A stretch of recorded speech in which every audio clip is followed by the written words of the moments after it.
Welcome back to They Reminisce Over You. I'm Christina. And I'm Miguel. On this episode, we are going to talk about a TV show that ran for 5 seasons on Fox from 1990 to 1994.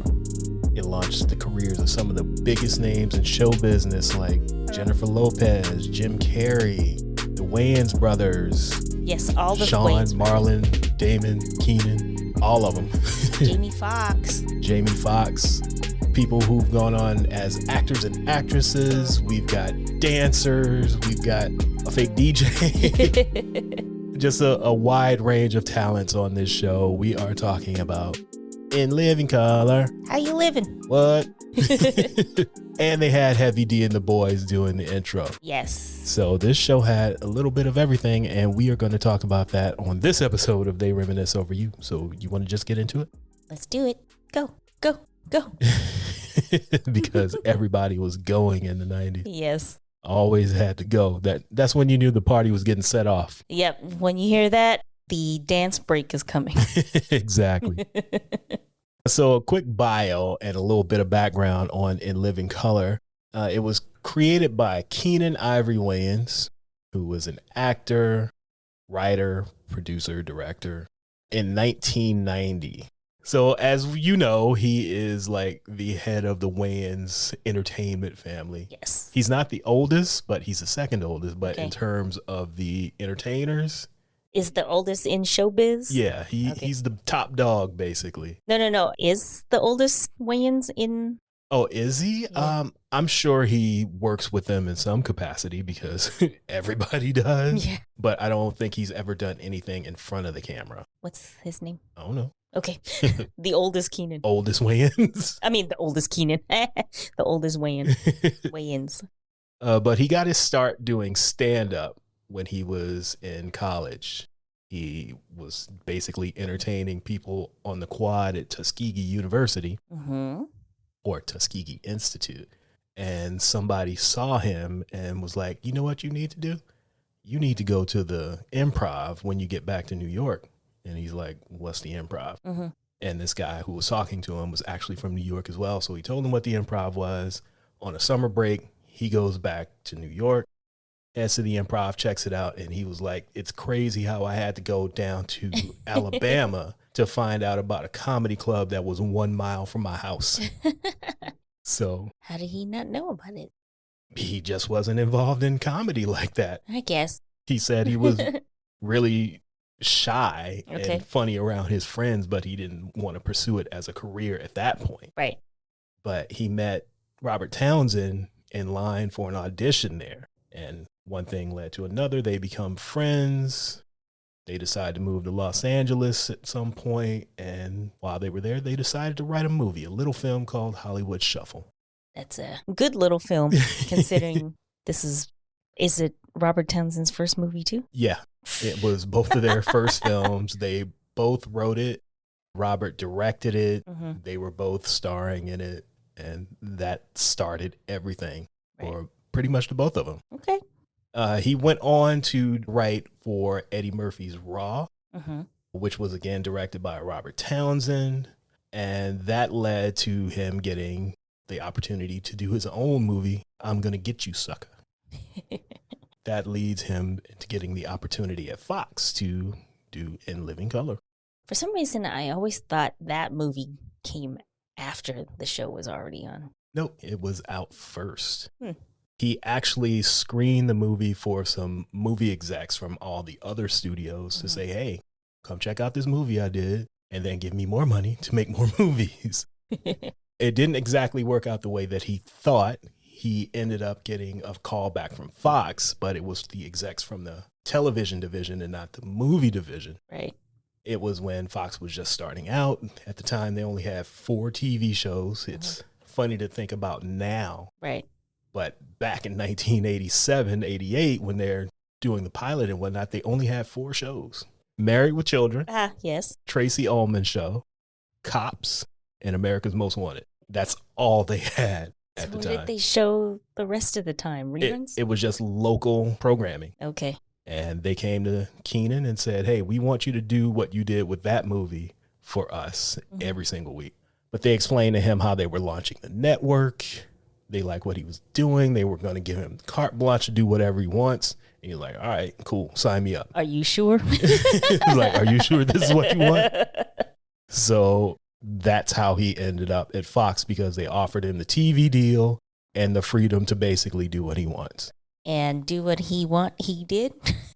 Yeah, that's basically it. So the inspiration for the show obviously was Saturday Night Live. Yeah, but make it black.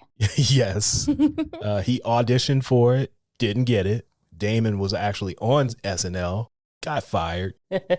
So why was he acting up on SNL? He just wasn't happy with what they wanted from him? He was doing something in a sketch and Lorne Michaels told him to change it, and he decided he was just going to act out and was fired like during the show. Right. I will post the video on the website because it's available on YouTube to see him being a complete asshole on stage. But yeah, he got fired. Mm-hmm.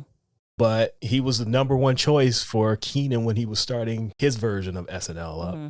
Damon suggested that they bring their boy Jim Carrey, who was on the stand-up circuit with them. Right. It's like, hey, let's get this crazy white boy to join us. Unknown James Carrey. Yes, he was an unknown at the time. And going by James. And wasn't happy with the stand-up and the Vegas show he was doing. So he was like, let's give this TV thing a shot. Mm-hmm. They also brought in Kelly Caulfield, Kim Coles, Tommy Davidson, David Allen Greer, Kim Wayans, Takia Kima, and that was the original cast for the first couple seasons. And most of them stayed, except for Kim Coles left after the first season. Yeah, she left after the first, and everybody else stuck around for at least 3. Yeah. Because that's when they did the changeover. Yeah.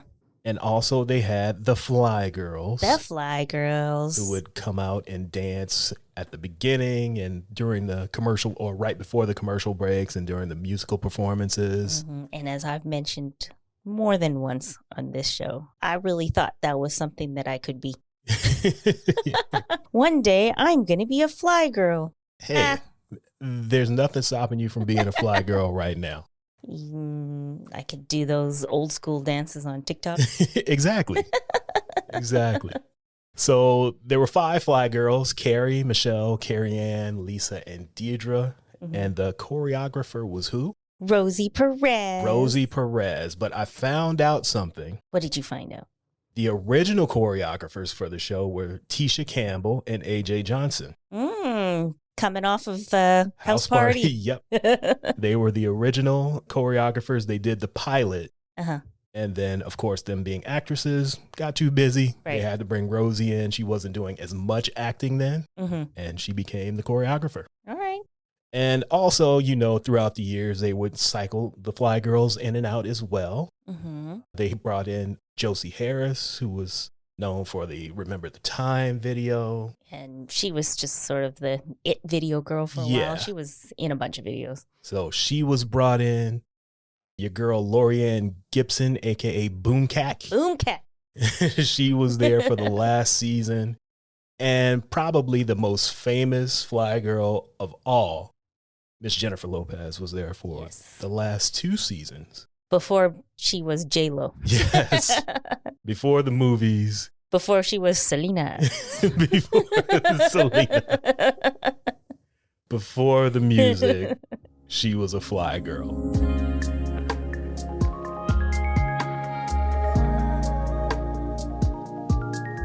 So I just took note of all the sketches just from the first episode, just so I could remember.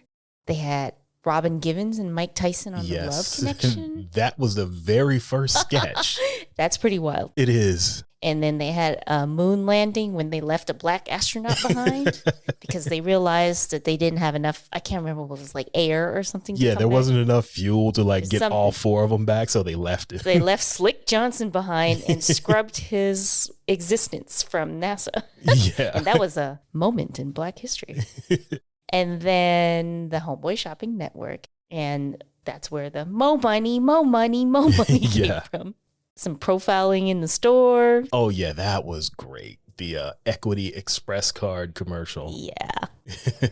and a Fred Sanford parody, and then of course Men on Films. That's that's a lot for a very first episode. It is, and that's how they came out the gate. So it had to be successful because that's the kind of stuff that we weren't getting at the time. Right. Kind of like we mentioned when we did the episode about Arsenio Hall, there was just things that we weren't getting as like Black people and minorities. And this was helping to fill that void. I think also a good thing about this show is there was no explanatory comma. Right. If you didn't know who Fred Sanford were, you weren't getting it. Fred Sanford was. And they were not going to break this down for you and say, well, he is this guy and this guy and this guy. And also, like, even though it was, very Black, they had a couple, white cast members, but it didn't feel like, oh, we got to force a couple white cast members in here. Although they might have just to make the network happy, but like all the cast members fit together. They were able to write stories for everybody. Yeah. The interview I watched with Keenen, it's from the Television Academy, and we'll link to it as well. But basically, he was saying that they were just funny. Yeah. Jim Carrey was somebody that was on the stand-up circuit with them. I don't think he was like a token. Him and Kelly Caulfield weren't like token Not white people. Yeah. They were there because they were actually funny. Yeah, because they fit in with the wackiness of the show. Yeah. So, of course, they had them play, specific white characters too, but it wasn't like, all right, let's add the token in or else America can't relate. Exactly. It's just like, this is a wacky cast. We lean Black, but it's really just supposed to be funny. Yeah. So since we kind of mentioned Jim and Kelly, of the series, what were your favorite moments or sketches or characters even from the 5-year run? Well, prior to us doing research for this, I hadn't really watched the show. I don't think I've watched it since, it aired, except for maybe clips and stuff that you just kind of see here and there. So I'm going to say my favorites are the ones that I remember before we did a little bit of a rewatch. Yeah. And one of them, tighter than 10 toes in a sock. It's Cephas and Reese. Reese, twinkle, twinkle, little star. Where you been? I love that. I love it. I didn't realize that it was season 1 either. Right. Until I went back and watched it. And how, I didn't realize how much of this stuff we're always saying still, despite us not watching it in 30 Almost years 30 now. years. Yeah, because we say tighter than 10 toes in a sock all the time in this household. I love to say Stara. Stara, you say Stara all the time. And Calhoun Tubbs wrote a song about it. Like to hear? Here you go. Yeah. So all of these things are just everyday talk for us. Benita Bottrell, I ain't want to gossip. Yeah, you didn't hear it from me. From me. And Fire Marshal Bill, of course. Let me show you something. So those are things that we just say all the time. But, hey, man, tree jobs. We say that all the time, too. You only got tree jobs. So those are the ones that I just remember because we say all the time. And then we ended up rewatching all of season 1. I watched a little bit of season 2, and I think I got a couple episodes in of season 3 because I wanted to see some of the new cast. So, of course, Jamie Foxx's Wanda. Yeah, you can't go wrong with Wanda. How does he hold his face like that? I don't know. The whole sketch. No and then idea. Marlon did Mr. Uglyman. Yeah. So terrible. The Shabba Ranks parody. Yes. Mr. Uglyman. I saw an interview with Marlon saying that for a while, Shabba was after him. I wonder why. But yeah, we always talk about it was the 90s. Things were different back then. Man, there was a sketch in season 3 with Rick James and a woman tied to the bed. Oh, God.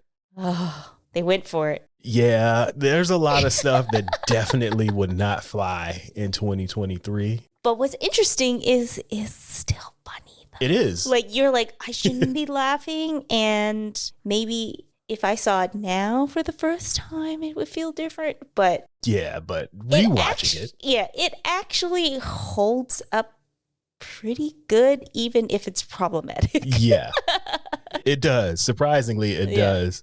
Because it's still funny. Even if it's terrible, it's still funny. Because the things that they do, it doesn't really harm people. Like it goes right up to the line before it becomes like really offensive. Yeah, it's hard to explain, and I guess this line is going to be different for everybody, but it's hard to explain where that line is. Yeah, from and I think funny you to had too to much. be there too. Yeah. Like if you're hearing this for the first time today, you're like, wow, that's terrible. Yeah. Because like when I was rewatching, we saw a few Men on sketches, the Men on series. Like we saw Men on films, Men on books, Men on art. Yeah. Like, I know it's terrible because it's extremely stereotypical, but it's hilarious. Yeah. But it doesn't feel malicious. Right. And that's I think what it is. maybe that's like, I can understand if someone's offended by it because it is extremely stereotypical. Right. But it doesn't feel, it feels like it's supposed to be funny and not mean. Yeah. That's basically what it is. Because it doesn't feel like they're like, oh, we hate gay men. It's Right. just like, this is supposed to be silly. Yeah. But like I said, it would be different if it came out now. Right. But yeah, like we were just laughing. Those little hats, their little double entendres. Yeah, I saw one of the interviews where they were saying how they had a censor, a guy who was supposed to censor them on set, but he didn't understand all the slang that they were saying. So that's how they got away with a lot of it. Okay. And then once they were starting to get the mail the following week, then he would come back and say, okay, you can't say that again. Because the one I remember is the Heyman stuff. Yeah. Apparently for weeks they're just dropping Bumba Clot and all other stuff in there. And he wasn't getting it until people started writing in. It was like, you can't be saying this on TV. That and the Men on stuff they did, Men on Cooking. Yeah. And they were talking about something and he told them to take it out. So they switched it to tossing salad. And he didn't know what that meant. So that actually aired. Right. So, of course, they got in trouble for it the following week. But it was able to get past the censors. Right. It's weird. It's like I didn't feel cringy rewatching it. Like I'm watching it and I know a lot of the stuff wouldn't fly now. Right. But it wasn't like cringe, like, oh my God, I can't believe we laughed at this. Because I'm like, I'm still laughing at it. I was laughing out loud at the old train sketch. Don Cornelius couldn't remember his name. He couldn't remember the name of Fine Young Cannibals. All the guests were old. The Soul Train dancers were old. But I knew exactly who each of them were supposed to be because they came out with the Asian one with the long hair, but she's old and she's got a walker. Right. So stuff like that was just great. Yeah. Because there's definitely some sketches that are they're just funny. Like they don't offend anybody. Yeah.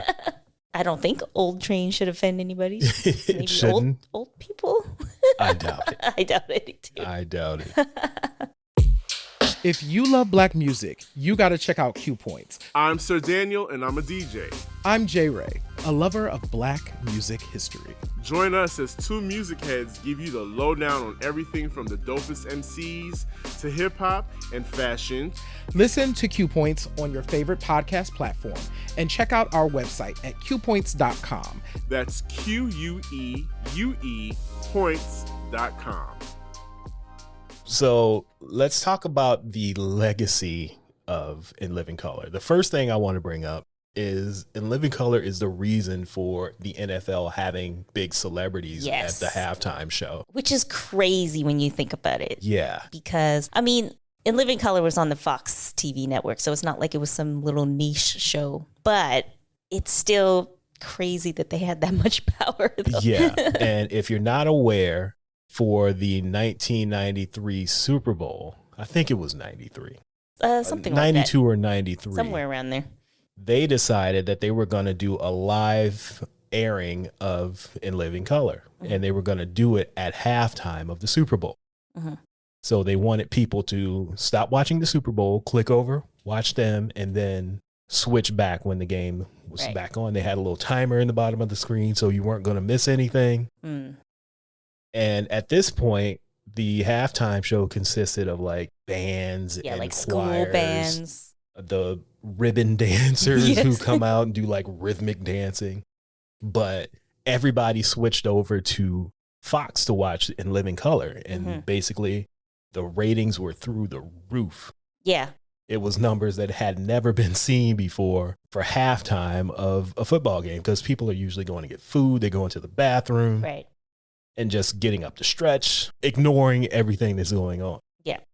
The following year, the NFL decides that we need somebody to keep eyes on the halftime show. So they came with Michael Jackson. Michael Jackson, who was huge. Yes. They were like, nobody is changing the channel for this little sketch show. You will stay with the game the entire time. And since then, there's been a big performer at the Super Bowl, and it only gets bigger and bigger and bigger. And that came directly from In Living Color. I didn't realize they had, I mean, I guess that makes sense, like someone to handle what they need to censor and stuff for the show. But they also had that for the halftime show as well. And they were supposed to be like on a 5-10 second delay. And I was reading an interview with the guy was like, who was in charge of that? Like he was supposed to, I forgot his name and exactly what he does, but he was supposed to alert the other guy who had actually pressed like the mute buttons and stuff. So he said they worked it out that if he hears something that he thinks needs to be taken out, he would like pound the guy on the back and then he would mute it. But the Men on Football sketch, there was like 2 crazy jokes. They got through. That got through because he said one, he was laughing and forgot to pound the guy. And the second one he did, but then the second guy decided, nah, we'll keep it. Oh boy. Yeah.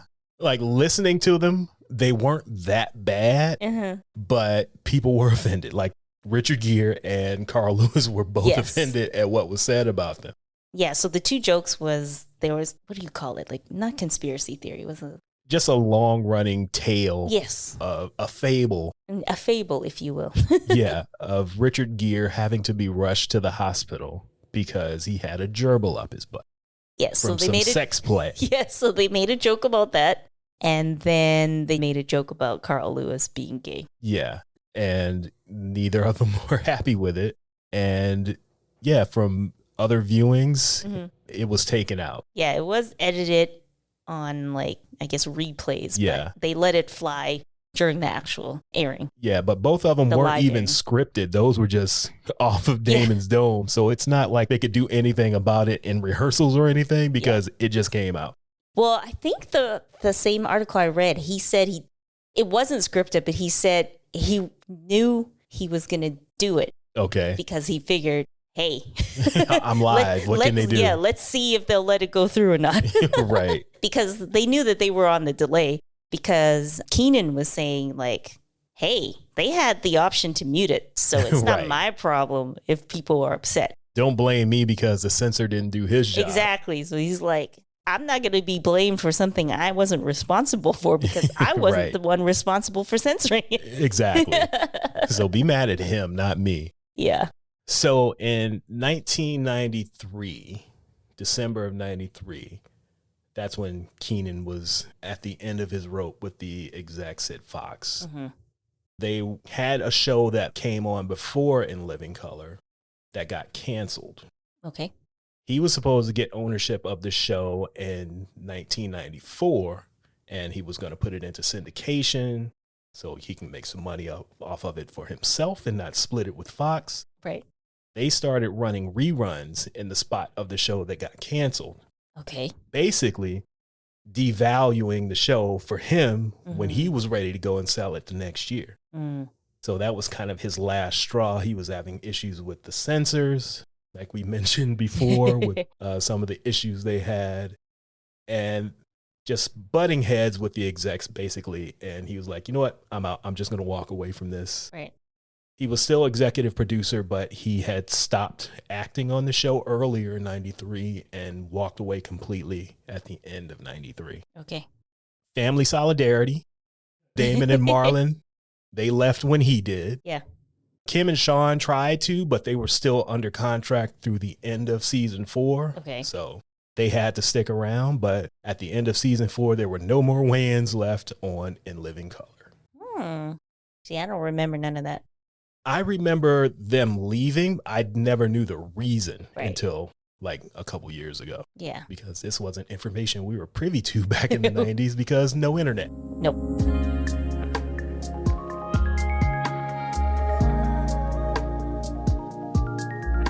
Yeah, so As we mentioned, there's a lot of talent that came through the doors at Fox from In Living Color. Like huge stars, some of the stars who have been the biggest at the box office, biggest selling records. So there was a lot of talent there. Let's go down the list one more time, shall we? Okay. Jim Carrey, one of the highest grossing actors ever, got his start. Well, his big break was In Living Color. He was working previously, but this is what got him in the door. Right. Jamie Foxx, who is currently one of the biggest box office draws, as well as one of the bigger R&B singers of our time. Yes. Jennifer Lopez, who's always selling out movies at the box office and singing at presidential inaugurations. let's get loud. And Super Bowls herself. She started off as one of the Fly Girls, and now look at her. And I think she was only around for like a season or two as well. I think she did the last two. Okay. Carrie Ann Inaba, who left in season 3, I believe, going on tour with Janet Jackson and Madonna, and has been on Dancing with the Stars for like 20 years or whatever. Yeah, she was a judge on one of these dancing shows too, I think. Yeah, Dancing with the Stars. Oh, I thought you meant she was like a contestant. And of course, Shawn and Marlon Wayans, who had their own show, and they've done multiple movies that they've written and directed. Tommy Davidson, who is still out here acting a fool with his stand-up. He's been on multiple TV shows. Kim Coles went on to do Living Single and other things as well. There was a lot of talent that came out of this. Who do you think, and this is, I'm putting you on the spot here. Okay. Who is the biggest alumnus of In Living Color? Rosie Perez. I forgot Rosie Perez, who was the choreographer of the Fly Girls. She's pretty big, but you know what? I'm going to go with Jim/James Carrey just because of the crossover appeal. Yeah. Like I was saying, it's not like this was some niche little show, but I think the more general public knows Jim Carrey more than they would know, or maybe even Jennifer Lopez. That's what I was going to say. I was going to say J-Lo. Yeah, I think it's a toss-up between her and Jim Carrey. Because J-Lo hit him with the music and the movies. Yeah. But actually, I was going to say, I feel like more people know Jim Carrey as coming from In Living Color, but I think there's still a lot of people like, she was a Fly Girl, but I could be wrong. Yeah, I'm going with Jennifer. Okay. As the biggest star from because she's pretty big in music and movies. Yeah. Whereas Jim does movies and political commentary art. Yes. And Jamie Foxx as a close third. Yeah, he's pretty close. And it's not like the rest of them are nobodies. They've been successful in their own right as well. Yes. So since all of these people have gone off to do other things, of course, that meant more movies. Yeah. I guess stemming from the Homeboy Network, even though the plot isn't the same at all. But then there was the Mo Money movie. Yes. Damon and Marlon. Yes. And also another thing I tend to say all the time, Keith Haring told me that joke. Yes. I probably haven't seen that movie since 1992, and I love to say that. Yes. Keith Haring told me that joke. There was Low Down Dirty Shame, Above the Rim, and one of my favorite movies, Blank Man. Oh yeah, I forgot about that. You got Blank Man and You Plotting on Me, Ass Eyes from Major Payne. And of course, Don't Be a Menace to South Central while drinking your juice in the hood. Yes. White Chicks, which I have never watched. Really? Really. That's funny. I know the movie because people always talk about it. I know bits of the movie. I think like if you don't watch a movie at, a certain time, then you just don't get to it. Yeah. Until you consciously make an effort to watch it later. But like if I didn't watch it within 6 months of it coming out or whatever, it just kind of passes you by. And that was one of those movies, even though people talk about it all the time. I think especially Marlon Wayans, like that seems to be what he's known for. Like every time I see an article about him or something, it's always like White Chicks. Why do they go for White Chicks though? I don't know. That's random. Not even the scary movie stuff. I feel like I see him associated with that most often. Interesting. But I don't have any, statistical counts. I feel like that's always what he's associated with. I liked My Wife and Kids when it was on. I didn't really watch that. Like, I think I've probably seen a couple episodes, but when did it come out? Was it like early 2000s? Yeah, it was like early to mid 2000s. Yeah, I wasn't watching a lot of cable TV because I didn't have cable. Well, it wasn't on cable. Well, probably here it was, yeah, but it was on UPN, I believe. Did we have UPN? I can't remember. Anyways, pretty much TV got spotty for me around the university years. Okay. Well, he wasn't one of the main characters, but he was a memorable character. But Jamie Foxx in Horrible Bosses. Yes. Motherfucker Jones. Yes, Dean Motherfucker Jones. Who they thought he was a hitman, right? Yes. Yes, they were trying to hire him as a hitman. When all he was a black dude in a bar. Yep. Didn't he have like a head tattoo or something? He did. He had a tattoo on his head and wore a leather jacket, and they just assumed that he was a criminal. He's a mean-looking motherfucker. He must be a criminal. Yeah. And of course, he saw what they were up to and was like, let me scam these white dudes. Yep. And that's basically what he did in 2 different movies. When I was looking at the IMDb for the Wayans brothers, you know how it shows you the years that it's been running? Right. So it was like whatever the start year was to 2023. And I'm like, what? So I looked at it and it says that there's an episode called Long Vacation. Okay. The last episode, which is supposed to air on July 30th, 2023. And I'm like, okay, then.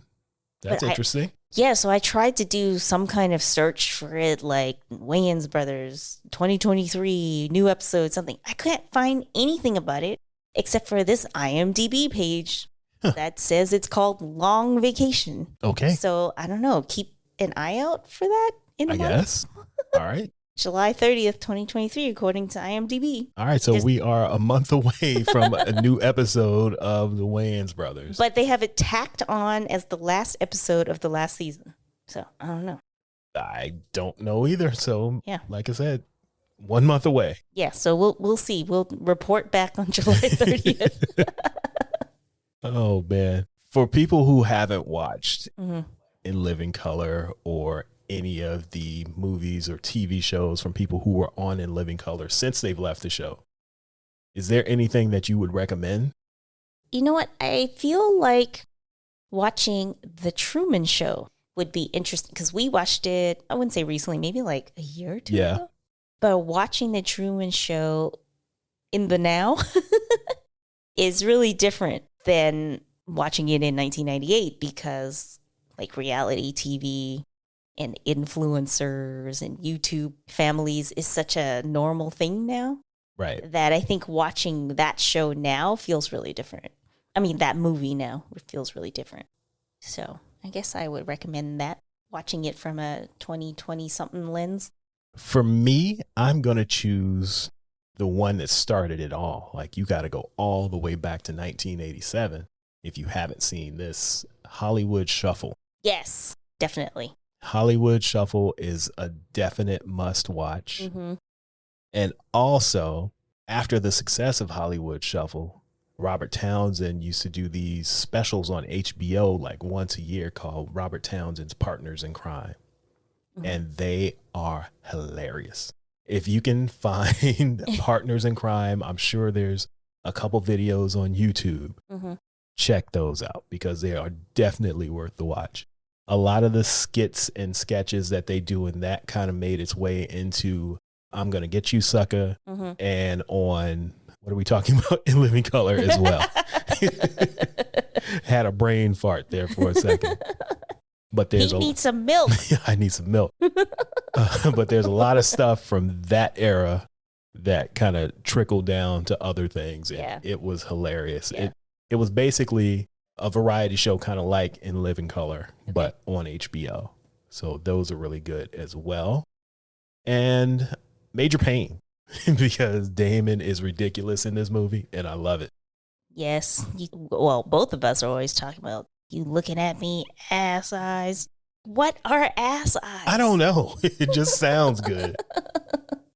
It just sounds good. So yeah, basically a lot of like the older, like the 90s-ish movies with any of the Wayans is If you really like silly, dumb, over the top comedy, because I think I would like to rewatch Mo Money. It's been a while. Yeah, I don't remember the last time I seen it, so we can check it out. If we can find it. I don't know if it's playing on any of our services. Maybe the streets have tried to scrub Stacey Dash from the internet. This was when Stacey Dash was still one of the cousins. Yes. But now she's somewhere else. Yeah, she's just weird now. Back when you were still crushing on her and following her around the mall? I was not following her around the mall. We just happened to end up in the same store at the same time. Okay. That's all. And we just happened to end up in the same parts of the store at the same time. All right. Okay. Is there anything else you would like to add about In Living Color and our quick weekend rewatch of some of the episodes? It doesn't seem to be available anywhere for streaming, and I don't think that's just in Canada, but we did find some lovely people on YouTube who uploaded pretty much all of the episodes. So we'll link to that website. So I would recommend just watching them because I'm going to go through the rest of it. Yeah, me too. Because like I said, it's still funny. Yeah. And you know what? I do have something to add. Okay. You know how we were talking about how like the early 90s, there was this wave of just like Black music, Black TV, Black movies that were able to like get a push that wasn't available before, right? Right. But these things kind of like the pendulum swings back and forth. You get like this influx and then it's quiet for a while. And then you get an influx again and it's quiet for a while. I think that we're in that influx again right now. Okay. That while a lot of these sketches are a little dated, a lot of it works for now again. Yeah, a lot of the isms yes. are still around. Yeah. That they were discussing in 1990 are still happening today. Yeah, so it's not all bad. Like some of it is like, no, this can still fly today. A Black man trying to use a credit card in a store and being profiled is still happening in 2023. So it's definitely still relevant. And the stuff that might be a little off color is still funny. Just, maybe be careful where you watch it and who you watch it with. Exactly. We're all of the same age group, so you know what you're getting into. Yeah. Most of us are. If you're going in blind, ask a friend if you don't trust us. Yes. That's what I'm going to say. Mm-hmm. All right. I have nothing else I wanted to add. Okay. So we can wrap this up here. Thank you again for listening to They Reminisce Over You. Make sure to follow us on social media at Troy Podcast, on the Bird, on the Gram, and your mama's Facebook. We are on Facebook now, so make sure to follow us everywhere. Also, check out TroyPodcast.com. That's where we'll be posting links to the stuff we talked about in this episode. We're going to put together playlists from this episode so you can listen to the music that was out at the time and get your groove on with Heavy D and Queen Latifah and people like that. Also, TroyPodcast.com/newsletter. We do a monthly newsletter. Sign up for that. There's tons of goodness in there. You should. If you had signed up for the newsletter, then you would already know that this episode was coming out. If you've already signed up, then you need to forward it to a friend. Yes, tell a friend to tell a friend about Troy Podcast/newsletter. Miguel works really hard on them. I do. I want people to read it. Yeah, and it's good. And I'm not just saying that because it's you. I actually like it. I would tell you if it wasn't good. Also, if you want to buy some merch, go to tthang.com. Nothing But a T-Thang is our store. That's TEETHANG.com. We got t-shirts, we got hats, we got socks, we got backpacks, we got mugs, we got cups, we got everything. You can even buy a puppy there if you wanted to. Okay, maybe not a puppy. But you can buy all that other stuff that I talked about at tthang.com. We will link to that in the show notes as well as on the website. And that's all I got. So I'm getting hot. Me too. And we need to turn this AC back on. So all right. We'll talk to y'all in 2 weeks. Homie, don't play that. Homie, don't play that. All right, Anton Jackson. I'll talk to you later. Bye. Bye.